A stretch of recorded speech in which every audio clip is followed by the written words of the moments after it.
Hello, today I'm going to be working on my Yamaha FJR1300. I'm going to be removing the air induction system.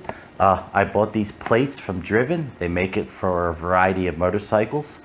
I mainly want to remove the plates because back when I serviced the valves on the engine, I worked on the reed valves for the air induction system, and they had a lot of carbon buildup, and the surface of the reed valves weren't in real good shape. Cleaned them up as best as I could, but they really need to be replaced, and I figured rather than replacing them, I will put the block-off plates in. So let's get to the bike. We're going to start by removing the plastics. First remove the screw, then we remove the pin,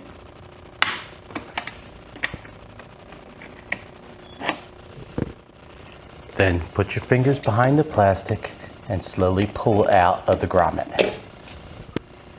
Now we're going to remove the panel on the right side. Start by removing the screw,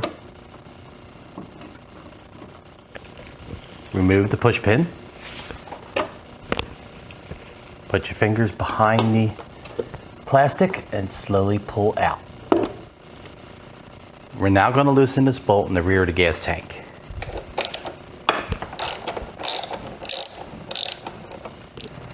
With a rag on top to protect the tank, we're going to remove the front two bolts.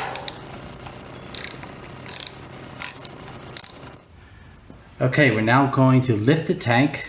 I have this stick which I made, which has a 45-degree cut on one end with a nail stuck in it, and a flat cut on the other end with a nail stuck in it. I'm going to lift carefully. I'm going to stick the one end into the hole. Okay, I'm going to continue lifting, checking the wires, make sure nothing's being pulled. Keep going up. And there we go. Alright, and lift and put it through the second hole. We'll start by loosening the two bolts.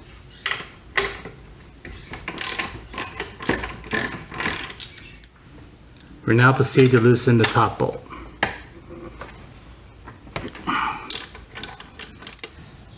We'll now loosen the bolt on the air valve.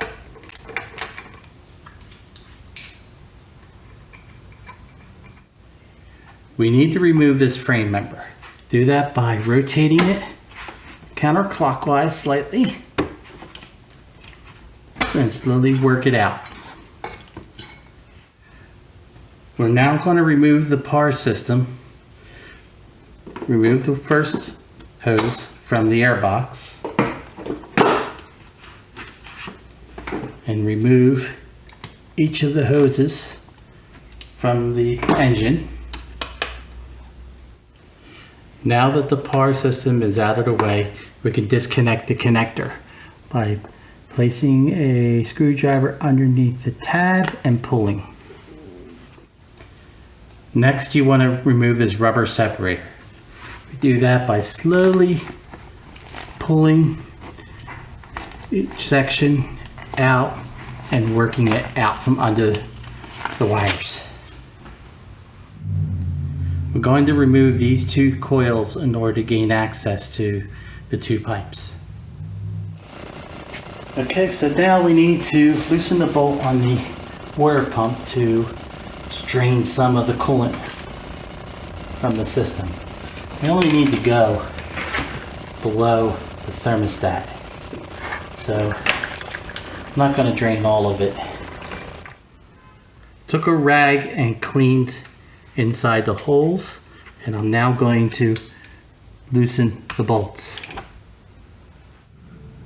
Now I'm going to loosen this bolt here, which holds the thermostat to the water pipe with this T27 Torx.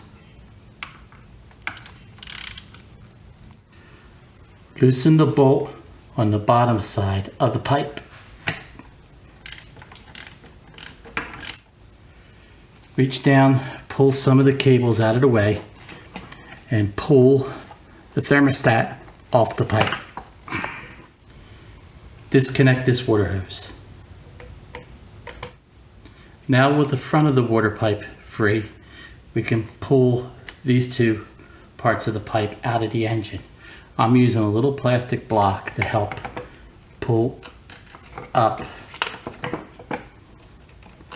and slowly work it out.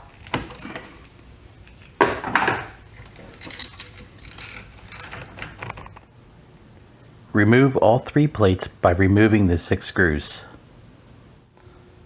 Got the plates off, and as you can see, the end 2 cylinders have more carbon buildup than the middle 2 cylinders. That says that the end 2 cylinders, the reed valves, are leaking. So it's a good justification for putting the plates on. Replace the plates with the block-off plates using the original screws and torque to 123 inch-pounds. With the water pipe, lubricate the edges of all the seals, place the pipe on top of the engine, slide the thermostat back onto the pipe, replace all screws, and torque down to 88 inch-pounds. Reinstall the rubber insulator. Slide it underneath the throttle cables and work it up through under the wires and over the thermostat. We're now ready to close up. We have the rubber insulator in, and we have the rubber cap on the air box. Also, I put a rubber cap inside out, and I trimmed it to fit inside the plug to cover the original pins. And let's close up. Slide the frame member back into position and reinstall the 3 bolts. Torque all 3 bolts to 57 foot-pounds. Now we're going to install the rubber insulators. We're going to lower the gas tank, making sure none of the wires get pinched.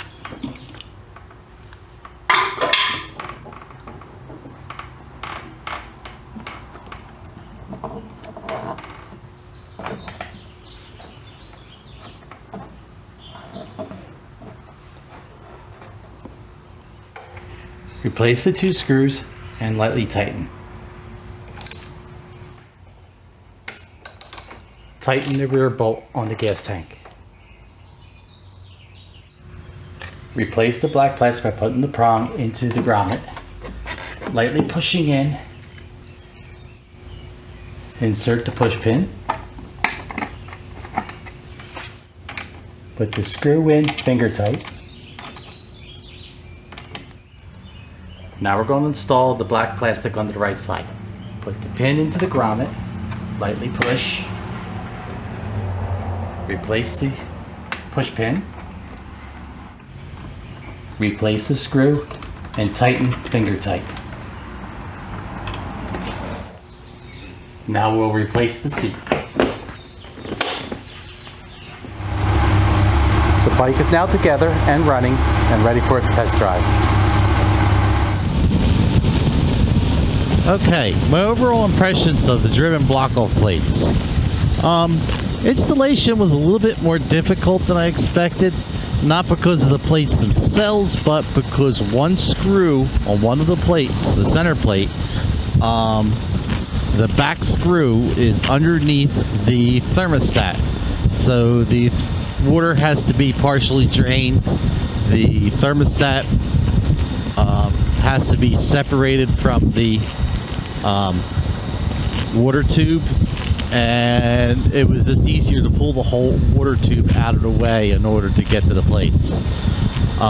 So that just made it a little bit more difficult. I was kind of expecting to just be able to unscrew from the front side of the tube and then reach the screws from the back side of the tube, but it wound up that one was underneath the thermostat and it was just not really accessible. Driving wise, the engine seems a tiny bit smoother. It could be a placebo effect, as what I got was an unexpected side effect. The engine sounds a lot quieter. Before it sounded like I had a lot of top end noise and I really couldn't hear the exhaust note coming from the stock exhaust. But the since the block off plates were installed, I hear less top end noise, and I hear the gear whine of the transmission and the counterbalancers, but I don't hear the any real noise from the top of the engine, and I hear more of my exhaust tone. Hadn't realized how much noise the pair system made. I guess the exhaust gases that they possibly were leaking from the reed valves, and maybe even the reed valves themselves make noise. Anyway, overall, I think it was a positive experience. I think the bike runs a little better and quieter, so I like it. Well, if you like this video, give me a thumbs up or hit the subscribe button. From South Jersey, thank you and goodbye.